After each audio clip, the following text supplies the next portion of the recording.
தாமரையை சின்ன குழந்தையிலேருந்து தோளில் தூக்கி வளர்த்த வேணாம். அது மட்டும் இல்லாமல் நம்ம குடும்பத்துக்கு பொண்ணுன்னு அது ஒன்று தான்.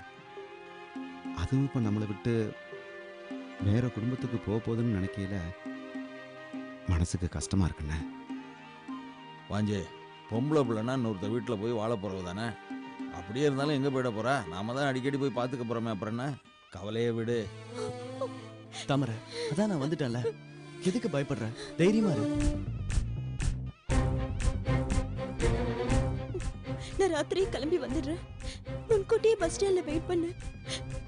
எனக்கு காக்க வச்சிடாத. ஏற்கனவே நான் பயந்து போயிருக்கேன். என்ன தாமரை, நீ சொன்னதே திரும்ப திரும்ப சொல்லிட்டு இருக்க. உன்னை எந்த சூழ்நிலையிலையும் நான் கைவிட மாட்டேன். நீ என்ன நம்பு.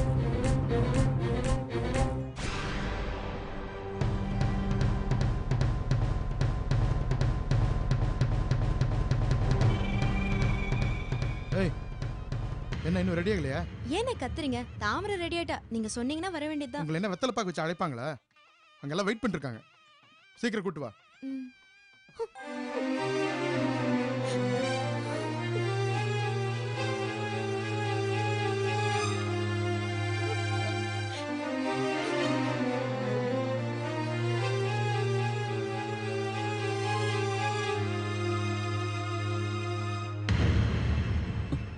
என்ன?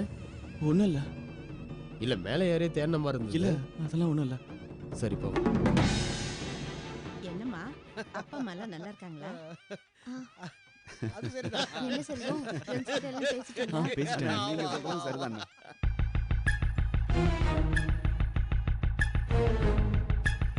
என்ன ஃபீலிங்க? நிச்சயதார்த்தம் முடிஞ்சதும் ஹாஸ்பிட்டலுக்கு போறோம், கருவை கலைக்கிறோம். மீறி ஏதாவது பண்ண கொன்னுடுவேன், புரிஞ்சுக்கோ.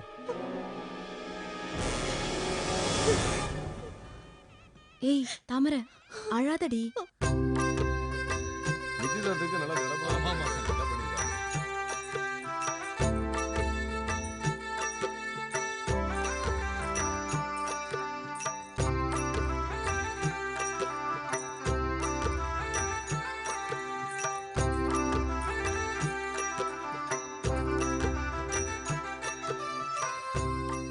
போதும் போதும்னா ரொம்ப நேரம் பார்த்துக்கிட்டே இருக்கீங்க. நீ வேற சும்மா இருமா. ஐயோ, அண்ணனுக்கு வெக்கத்தை பாரு. அப்புறம் என்ன, பொண்ணு வந்தாச்சு. முகூர்த்த பத்திரிக்கை வாசிச்சிடலாம்ல? முதல்ல பொண்ணை உட்கார சொல்லுங்க. உட்காருமா. உட்கார் தாமரை.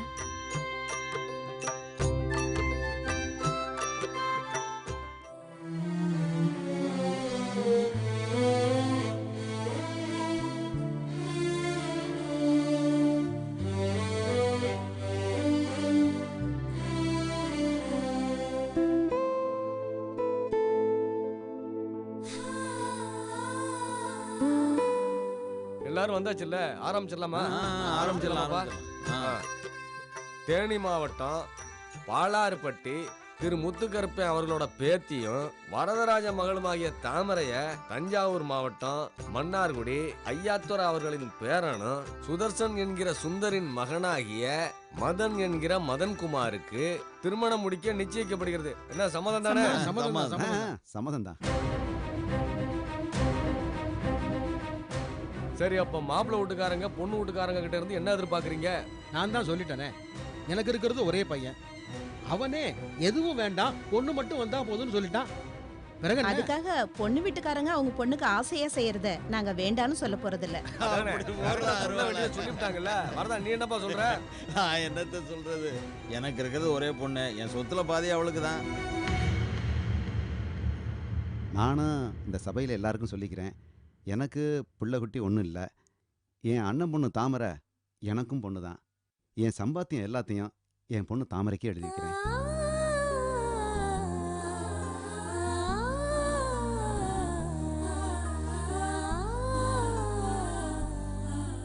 சரி, பேச வேண்டியதை பேசி முடிச்சாச்சு. அப்புறம் என்ன, சம்பந்திங்க 2 பேரும் சந்தனத்தை எடுத்து பூசுங்க. வாங்க வாங்க, கையை காட்டுங்க சம்பந்தி.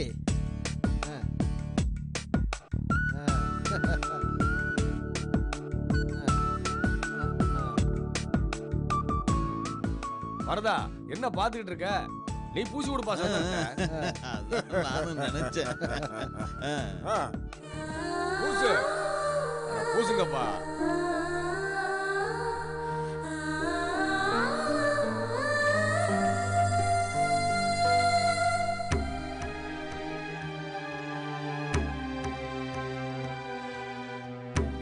அப்புறம் என்ன தட்டை மாத்திக்க வேண்டியதானே? மாத்திருவோம். கொடுமா. இந்தாங்க. இந்தாங்க. தம்பி இந்தா. இந்தாப்பா.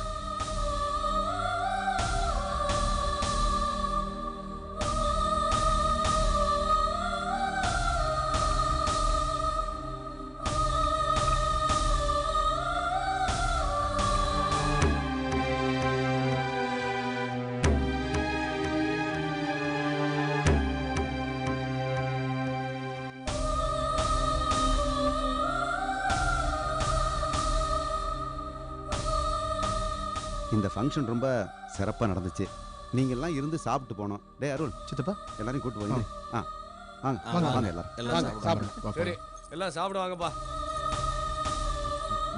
வாங்க வாங்க.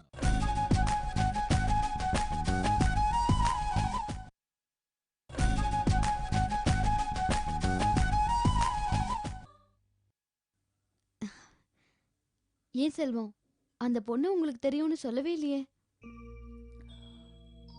நாம அவ நிச்சயத்துக்கு தான் போறோம்னு எனக்கு தெரியாதுல்ல நீ. ஓ, அந்த பொண்ணு எப்படி கொஞ்சம் நெருக்கமா பழக்கமா இல்ல? ஐயோ அப்படிலாம் ஒண்ணும் இல்ல நீ. ஹலோனா ஹலோ அவ்வளவுதான். ஆனா தாமரையோட ஃப்ரெண்டு எனக்கு நல்ல பழக்கம். ஏன் நீ எது கேக்குறீங்க? இல்ல, அந்த பொண்ணுக்கு இந்த கல்யாணத்துல இஷ்டம் இல்லாத மாதிரி தெரியுது. கல்யாண பொண்ணுக்கான ஒரு சந்தோஷமே இல்லாத மாதிரி இருக்கு. எனக்கு என்னமோ அவ ஒரு வேதனையோடு இருக்கிற மாதிரி தெரியுது. அப்படியா? ஆமா செல்வம், அன்னைக்கு மதன் அண்ணாவோட வீட்டுக்கு வரும்போது கூட ஒரு ஒட்டுதலே இல்லாத மாதிரி இருந்தா. ஒருவேளை அவ மனசுல வேற யாராவது இருப்பாங்களோ? தெரியலையா நீ? நீங்க வேணா அவ ஃப்ரெண்டு கிட்ட போய் விசாரிச்சு பாருங்களேன். எதுக்கு சொல்றேன்னா, மதன் அண்ணா ரொம்ப நல்லவரு. அவரை கல்யாணம் பண்ணிக்க தாமரை கொடுத்து வச்சிருக்கணும். என்ன நீ மாப்பிள்ளைக்கு ஓவரா புகழாரம் சுட்டுறீங்க? உண்மையதான் சொல்றேன். அவர் என் கூட பொறுக்காட்டாலும் எனக்கு அண்ணன் மாதிரி. அவரை பத்தி எனக்கு நல்லா தெரியும். தாமரை அவர் நல்லா வச்சு காப்பாத்துவாரு. நீங்க உங்க ஃப்ரெண்டு கிட்ட போய் சொல்லுங்க. சரிங்க நீ சொல்றேன். அப்புறம் உங்க அப்பா அம்மா போய் பாத்தீங்க, கல்யாண விஷயத்தை பத்தி பேசினாங்களா? ஐயோ இப்ப என்ன நீ அவசரம்? என்ன? கல்யாண பேச்சு எடுத்தாலே ஓட்டம்தான்.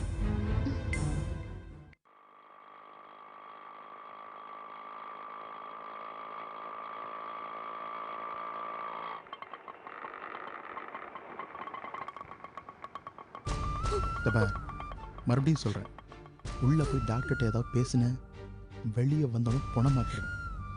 இறங்கு. ஆட்டோ அண்ணே இருப்பா, வந்துடுறோம். சரிங்கண்ணே. இறங்கு. வாடி. Excuse me. Yes sir. Doctor இருக்காங்களா? செகண்ட் ஃப்ளோர்ல இருக்காங்க, போய் பாருங்க. Thank you. வெல்கம். வாங்கறல்ல. Excuse me. Yes come in. Good morning doctor. Good morning. என் பேர் அருள். இது என் சிஸ்டர் தாமரை. காலையில் அபாஷனுக்கு ஒரு அப்பாயின்மெண்ட் வாங்கியிருந்தேன் உங்ககிட்ட. Oh sorry. Please sit down sir. Thank you. வாமா.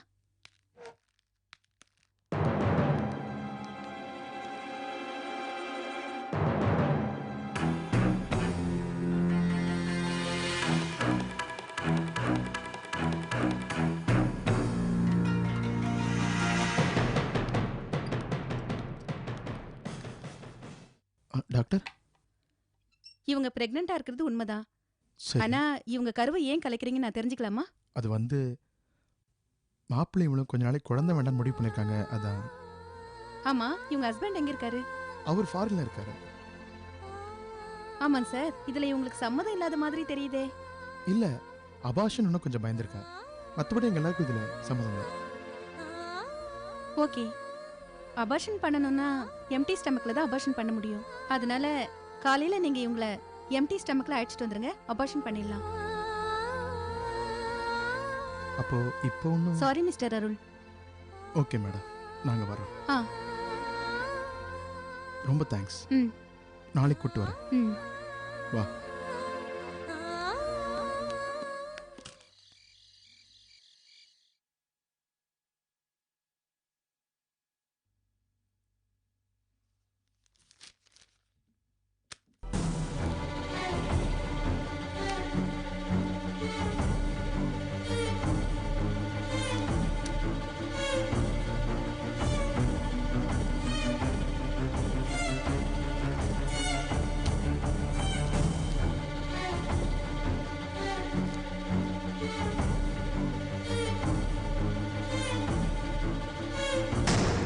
செல்வம் அண்ணா. இல்லை உட்காரு.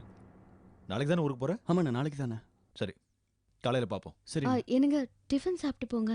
எனக்கு பசிக்கல, செல்வத்துக்கு டிஃபன் கொடு. அந்த ராட்டர்ச்சி கையால சாப்பிட்டாதான் இவருக்கு வயிறும் மனசும் நிரம்பும். என்ன நீ முகம்லாம் ஒரு மாதிரி கடுகடுன்னு இருக்கு? என்ன பண்றது, எல்லாம் உங்க அண்ணனோட நடவடிக்கை நினைச்சுதான். ஏன் நீ அவர் என்ன பண்ணாரு?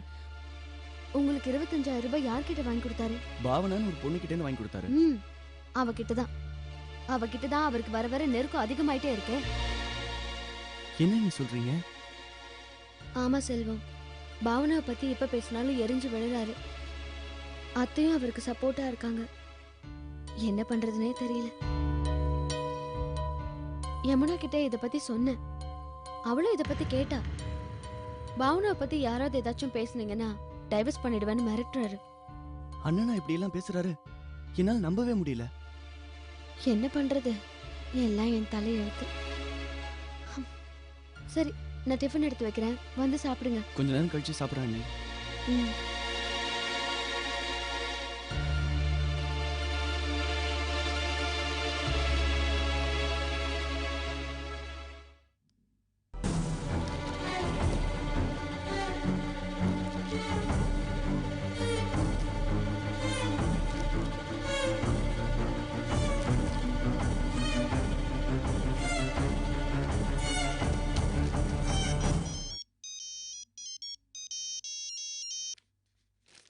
சொல்லு ஸ்டாலின். செல்வம், எங்கடா இருக்க? அண்ணன் வீட்லடா. அண்ணன் வீட்லையா? சரி, போன விஷயம் என்னாச்சு? நிச்சயதார்த்தம் முடிஞ்சிருச்சுடா. லூசாடா நீ? ஏதோ உனக்கும் தாமரைக்கும் நிச்சயதார்த்தம் முடிஞ்ச மாதிரி ரொம்ப கேஷுவலா பேசுற. இல்லடா, அண்ணன் வீட்ல இருந்து பேசுறேன், அதான் கொஞ்சம் சங்கடமா இருக்கு. சரி, எப்ப கிளம்பி வர்றீங்க? அந்த பொண்ணுகிட்ட பேசுனியா? பேசிட்டேன்டா. நைட் 11 மணிக்கு பஸ்ன்னு சொல்லியாச்சு. என்ன ப்ராப்ளம்னா அவ நைட் எஸ்கேப் ஆகி வரணும்டா, அதான் டென்ஷனா இருக்க. பாத்துடா, கேர்ஃபுல்லா இருங்க. இங்க எல்லா ஏற்பாடும் ரெடியா தான் இருக்கு, ஒன்றும் பிரச்சனை இல்லை. முதல்ல நீ தைரியமா இரு. நீ தைரியமா இருந்தா தான் அந்த பொண்ணு பயப்படாம இருக்கும். சரிடா. சரிடா, காலையில நான் ரிசீவ் பண்ண ரெடியா இருக்கேன். சரிடா. ஓகேடா. செல்வம், அண்ணி சாப்பிடு வாங்க. இந்த வரா நீ.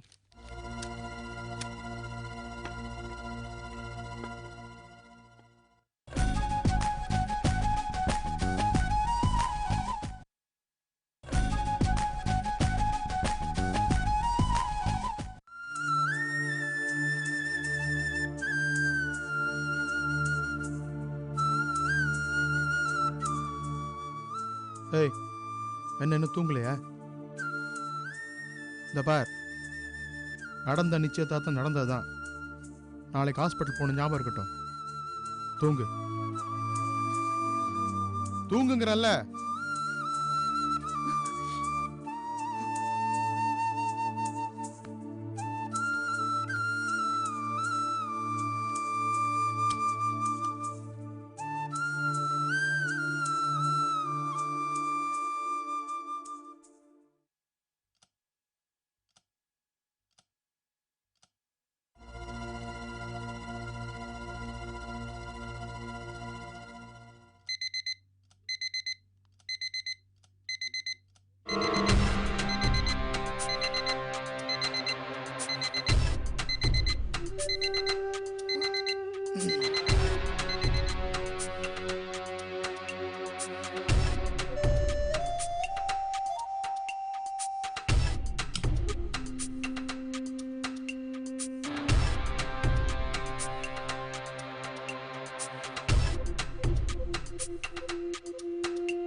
சாட்சி நீ